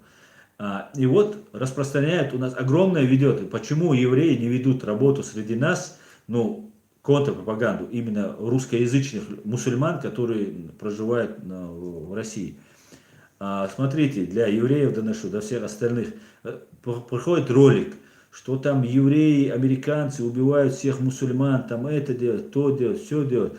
Там так это все, правда, 10, 15, 20% правды перемешивается с 80% лжи. И это все распространяется по WhatsApp, ролики раскидываются. И нигде, ни одним словом не упоминается Чечня, Ичкерия, Чечения. Я сразу задаю вопрос, который мне присылает ролик. Да, может быть, это правда, но ты посмотри, здесь нет ни одного слова про Россию. Посмотри, про ФСБ здесь ничего нет. Такой голос мусульманин это вещает, как бы рассказывает там, как это все плохо. Ну, в России мусульмане очень ущемленные. Я выкладывал ролик про этого Навального. Он там против строительства мечетей в Москве там, и так далее. Так вот, в Москве 4 мечети на 2 миллиона. Это только по официальным данным 2 миллиона. Я уверен, там и 2, и 3, и 4 миллиона вместе с гастарбайтерами, приезжими. А там коренные мусульмане. В России живут 100, 200, 1500, ну сколько она существует. Сколько там живут мусульмане. В Японии, в Токио, 100 тысяч населения мусульман. Там тоже 4 мечети. И вот смотрите, какое отношение. Почему делаются ролики, говорят только там про Израиль и Америку, и ни слова на русском языке, русскоязычный мусульманин делает такой ролик и распространяет. Не возникает никакого там диссонанса. Почему так? Почему? Хотя Россия является первым врагом мусульман. Самым большим сегодняшняя КГБшная имперская Россия является врагом мусульман. В первую очередь. В том числе Навальный, который явно высказывает свою исламофобию, да. Раньше он кавказофобия у него была, чеченофобия, теперь он исламофобию переключился. Ну, кто-то его очень уважает, да, и это никого не смущает. Кто-то его хочет президентом видеть, и это никого не смущает.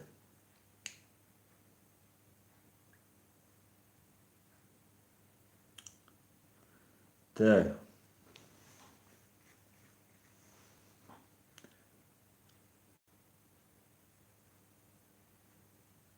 Старик Катанович, ассаламу алейкум, ассалам. В случае независимости Кадырова куда деть? Думаю, он готов пролить кровь. Не то, что готов, он проливает ее, каждый день проливает. Сейчас прекратились вот эти массовые убийства в Чечне только из-за того, что московский механизм, так называемый, да, ОБСЕ создал специальную комиссию за контролем за правами человека в оккупированной Чеченской Республике. И только поэтому прекратилось. И он убивает и будет убивать, как только подвернется случай. И они боятся огласки. Надо придавать огласки. Конечно. Ну что будет с Кадыровым, решит суд.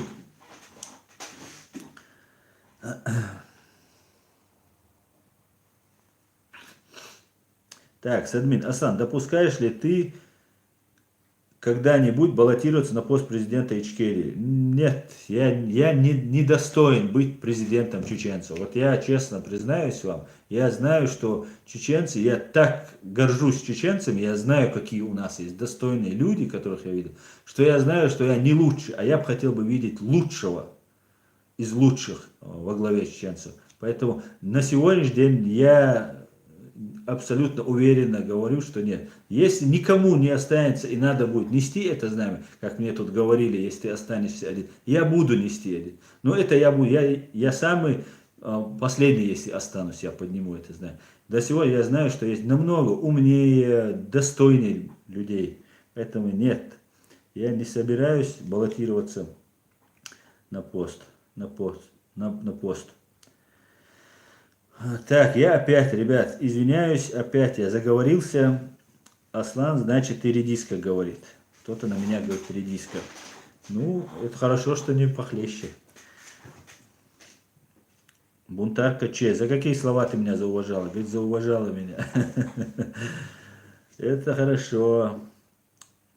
Диана, Диана, ты миллион первый. Да, я миллион первый, совершенно верно. И не потому, что так Дудаев сказал, я искренне считаю, что огромное количество людей, не потому, что я считаю себя кого-то ниже, честное слово, у меня самооценка отлично все.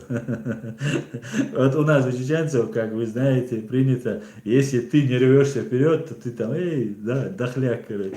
Нет, у меня самооценка, даже, я бы сказал, мне говорят, завышена, но я считаю, что намного есть лучше меня люди. Так.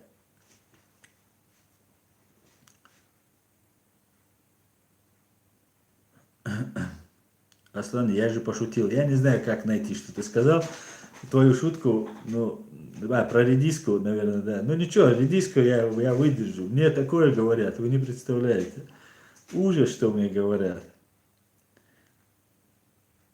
Эдуард Мамедов, Аслан, свои координаты оставлю на мыле. Пожалуйста, обращайте внимание на тех, кто у вас на чате угрожает. Спасибо. Да, конечно, это должны делать модераторы. Модераторы, следите, чтобы не угрожали. Как найти суд? Аслан, ты издеваешься? Ты имеешь в виду про Кадырова, то, что я сказал? Конечно, суд будет, над всеми будет суд. И надо мной будет, если я нарушу наши законы, конечно. Чем это? Над всеми будет. И все по закону. Даже мы знаем, что, да, очевидно, что Кадыров стоял, брал на себя убийство, стоял над трупами наших президентов. И все равно будет суд. Обязательно. Без суда ничего не будет.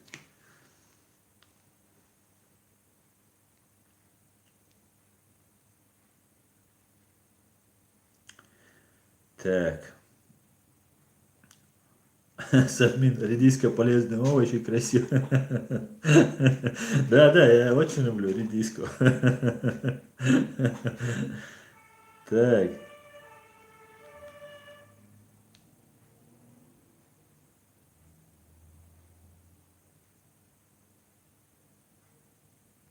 Пожалуйста, Расул, оставь вот эти свои антиеврейские вот эти свои эти. Я знаю про евреев, я знаю не меньше тебя про евреев. Вот я тебе могу, не знаю, сколько ты знаешь, сказать, что я знаю про евреев не меньше тебя. Даже в некоторых вещах, возможно, и побольше.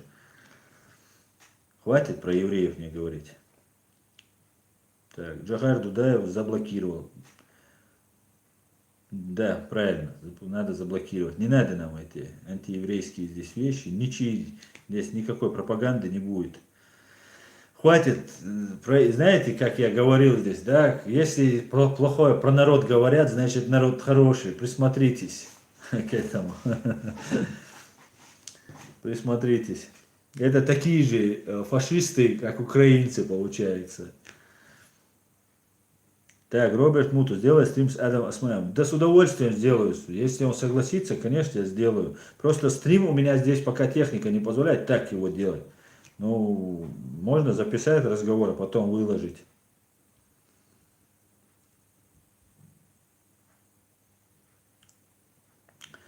Так. Дудаев говорит, и полиция момента яльцига. Да, здесь полиция работает. Что бы мы без нее делали?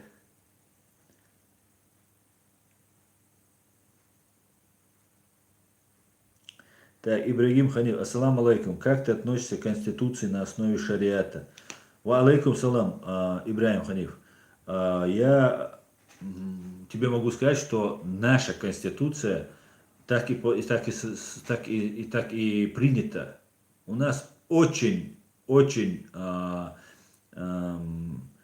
демократичная, в первую очередь, потому что власть президента ограничена парламентом. Потом она ни в коем случае не противоречит исламу, потому что там не только про ислам даже речь идет. Там знаете, что есть? Я в прошлый раз зачитывал, забыл сейчас статью, как надо сейчас искать. Я специально выписал это, что противоречит нашим нравственным устоям, запрещено, указано в Конституции.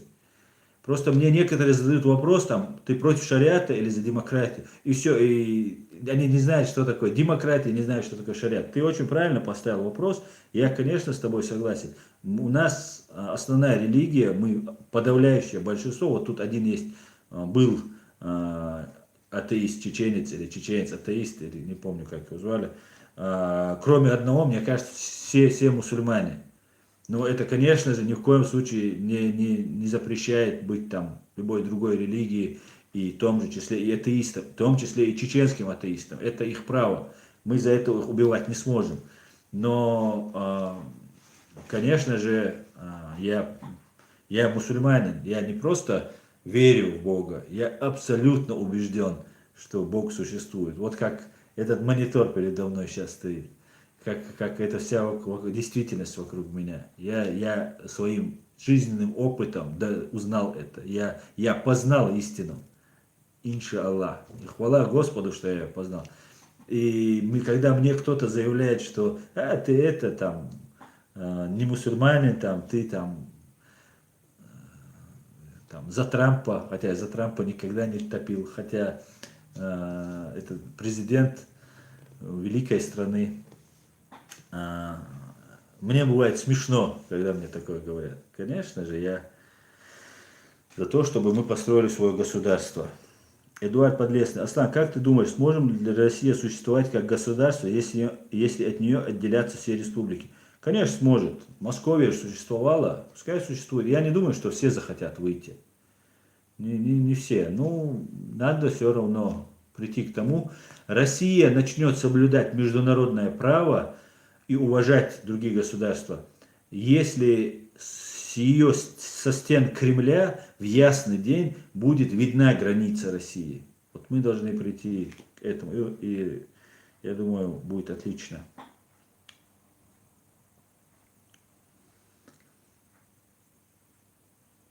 Абу Умар Галга. Ассаламу алейкум, Асан. Наше войнарское братство, тебе уважение, почтение. Ва алейкум салам. Дейл рейс хуйль. Взаимно, брат. Так. США самое мощное государство в мире. Ну, это факт, Дудаев говорит. Так, дератизатор опасный. Аслан, Арби Бараев герой или враг чеченца? Ведь благодаря таким, как он, дестабилизировала ситуацию в Ичкерии. Конечно же, Арби Бараев не враг чеченцев.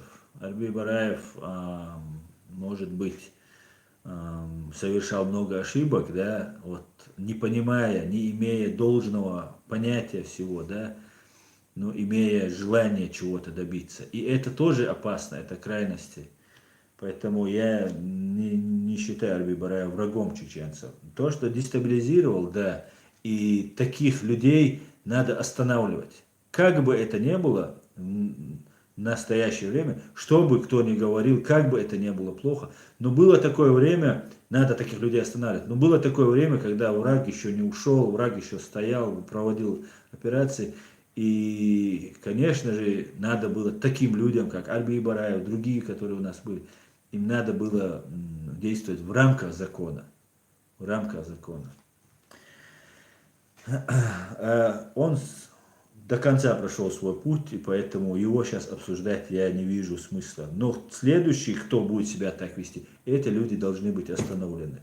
В соответствии с нашим законом. Любой человек должен, кто нарушает закон, быть остановлен. В том числе и президент, который будет нарушать закон. Все в рамках закона останавливать. Если президент, то его нельзя там привлекать, у него там на период своей должности он имеет иммунитет, да, неприкосновенность. Конечно же, ну тогда можно как с Януковичем. Вышел весь чеченский народ и прогнал его, если не понравился. Народу принадлежит власть, а мы должны народу прояснить, объяснить, что, к чему мы идем. Так, старик Хатанч. А так, брат, я за 2 войны ни на один день не выезжал из Чечни. Честь и хвала тебе. В самом тяжелом на положении находятся наши братья, кто находится в Чечне. Я прекрасно понимаю, в каком вы состоянии находитесь.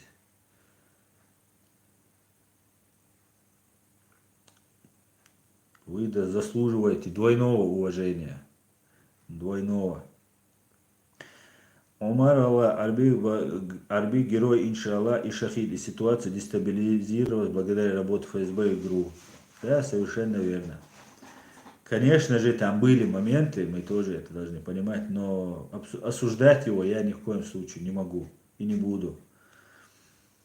Тем более человек уже до конца прошел свой путь и реально много славно поохотился, скажем так.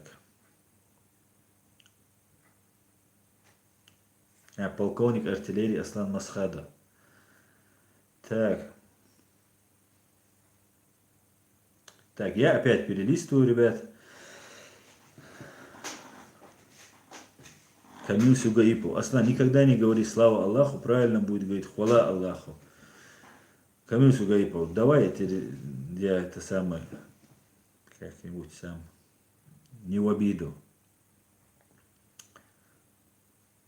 Георгий Срисели. Аслан, какое мнение о Саакашвили? Мне часто задают этот вопрос, я очень положительно отношусь к Саакашвили. И я считаю, что он много полезного сделал для Грузии.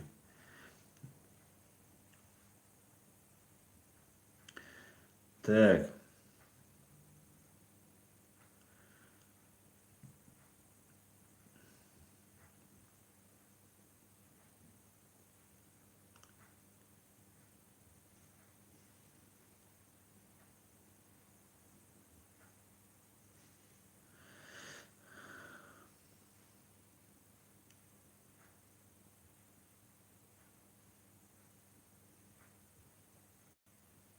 Рамазан Ильясович, правда ли, что у чеченцев по обычаям дети после развода остаются с отцом? Ну, обычаи это так называется, да, это русский называют, это наш закон, это наше право, понимаете, это наше право. Отец имеет больше права. Конечно, это для европейского там слуха, это режет слух, как же. И я считаю, что как бы это в какой-то степени мать заслуживает. Но отец должен воспитать. Это наш закон, это наша страна. Мы в своей стране делаем так. Я категорически против того, чтобы матери не показывали. Да, бывает, поссорились, там, обиделись, и он мать не допускает. Даже не то, что отец, там, родственники мужа, родственники отца гонят ее там, и так далее. Это тоже категорически я отрицаю. Все должно быть там сбалансировано. Мать, конечно, должна видеть там, и так далее. Но по нашим законам дети должны остаться с отцом. Это наш закон, по большей части. Ну, конечно же, не обязательно всегда так. Если кто-то хочет, может там отдать там или еще как-то.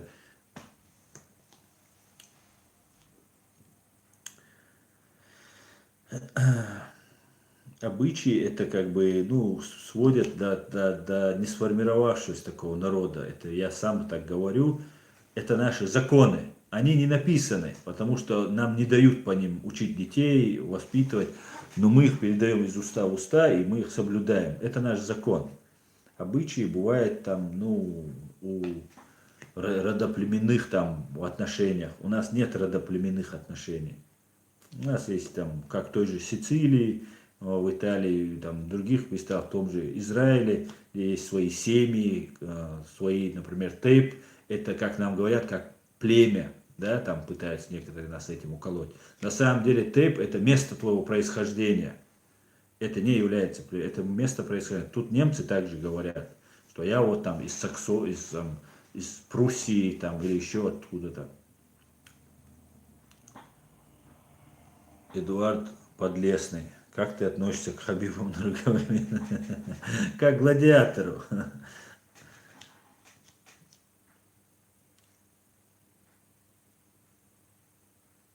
Садмин Аслан. Аслан, когда сложится Кавказский союз, будут ли применяться шариатские законы? Что значит шариатские законы? Шариатские законы, надо же это развернуто сказать. Жениться, разводиться, конечно, будут приниматься. Вынесение там за убийство приговора, да, это тоже будет. Например, по шариату он более гуманен, да, по исламу. Он более гуманен, если родственник, близкий родственник прощает убийцу, его обязаны отпустить. Понимаете? Если, например, убили сына, и отец может это простить. И, конечно, это тоже будет применяться.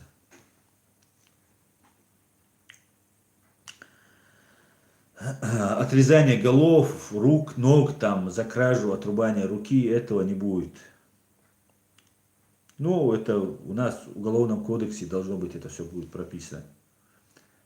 Я к тому, что будет справедливость. Конечно, будет. Любой закон, любое законодательство нацелено на справедливость. Конечно, будет.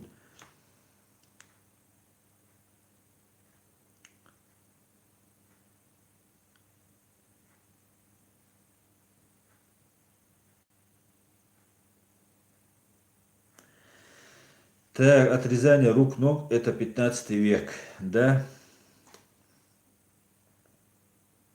Я вообще за то, чтобы отменили смертную казнь. За разрешение на законных основаниях носить оружие, не автоматическое, ну, пистолет, там, такое оружие, на законных основаниях, проверить на психологическую, на наркотическую зависимость этого человека, как положено, как в любом цивилизованном государстве, но чтобы оружие можно было носить, потому что человек должен мочь защитить не только свою там, жизнь, свободу, честь, ну там и своих там, родственников, там, это должно быть. И это, между прочим, очень хорошо работает. Тем более у чеченцев оно всегда было и всегда очень показалось свою полезность, свою необходимость в нашем обществе. И это подчеркивает мужчину, что вот мужчина уважаемый человек. Но при этом я против смертной казни, даже за убийство. Даже за убийство. Я хотел бы, что будет в законе, я не знаю. Я не законодатель, это мое личное мнение. Я хотел бы, чтобы смертную казнь вообще отменили. Пожизненный срок, я думаю, этого достаточно. А воровать возлюбленную при условии, что она будет согласна, а родители против, как будет трактоваться в новом государстве? Но если она согласна, это уже не кража. Она сама села и уехала, это уже не кража. Кража, когда девушка против.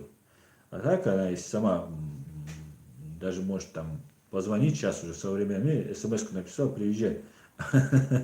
Встретились там в мечети, все, поженились, подъезжай в мечети, там, и домой там свидетелей взяли. Ну, я шучу, конечно.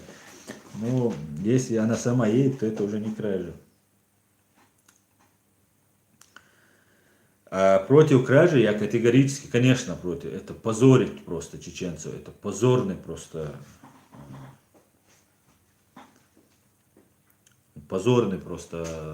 наш закон, который ввели, я не знаю, люди, которые вообще сделали из этого просто, но это было не очень красиво. Так, замечательный человек. Аслан, значительную часть нашей элиты убили. Думаешь, мы сможем встать на ноги? Я абсолютно уверен, что мы уже встаем на ноги. Абсолютно. У нас огромный потенциал. Вы не представляете. Конечно, сможем. Не отчаивайтесь. Теперь сможем. Дух сможешь лещем. Да, мула. Так, Чингос Ардал, внимание, здесь действует закон Арцирова. Мат, оскорбления, провокационные вопросы будут удалены. Совершенно верно, Чингос Ардалов. Провокационные вопросы, ну это я не знаю, как-то это, но оскорбления, мат точно мы будем удалять, конечно. Георгий Срисели, Аслан, как думаешь, Китай может стать главным врагом России? Ну, конечно, может. Роберт Муту, Аслан, что думаешь про Мустафу Джамилева? Я считаю, что это достойный лидер крымско-татарского народа. Я его очень сильно уважаю. Молодец, Мустафа Джамилев. И его позиция, как он себя вел, очень мне импонирует. Так, Садмин, Аслан, как ты относишься к Зеленскому? Уже хорошо, уже лучше. Он сказал, что Путин враг и России идет война. Так что я надеюсь, что он не сольет Украину.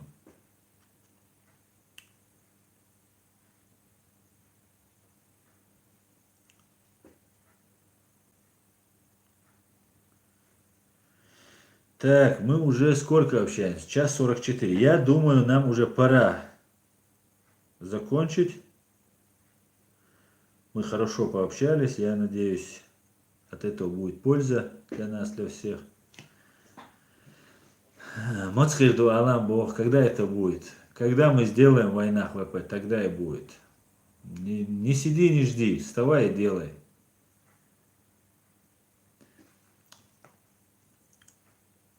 Так.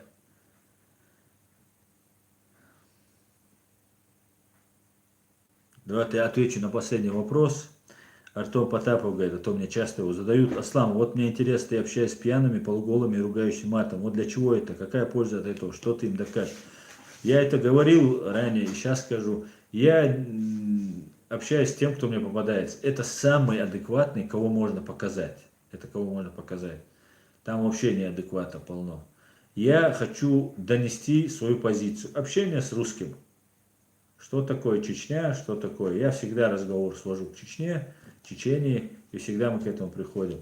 Я пытаюсь доказать, я не на него работаю, да, я ему доказать чего-то не собираюсь. Я работаю на чеченскую молодежь в первую очередь, которым было что сказать. Потому что я жил всю свою жизнь, все эти две войны русско-чеченские, да, с 95-го года, я жил среди русских в России. И у меня всегда возникали эти споры, и всегда, и все аргументы русских я знаю. И всегда я побеждал в аргументации, потому что на моей стороне была всегда правда. Поэтому и я тем чеченцам, которые не знакомы со всеми русскими, российскими вот этими пропагандистами, которые им заложены, они сами так могут не думать, заложены вот эти пропагандистские штампы, я всегда нахожу на ответ и отвечаем. Вот для этого я для чеченской молодежи работаю, для несовершеннолетних, совершеннолетних, чтобы они знали, как отвечать и насколько мы правы. Так, да, вот, у нас целый батальон 500 человек, да, сейчас уже расходится, все, дик-дута.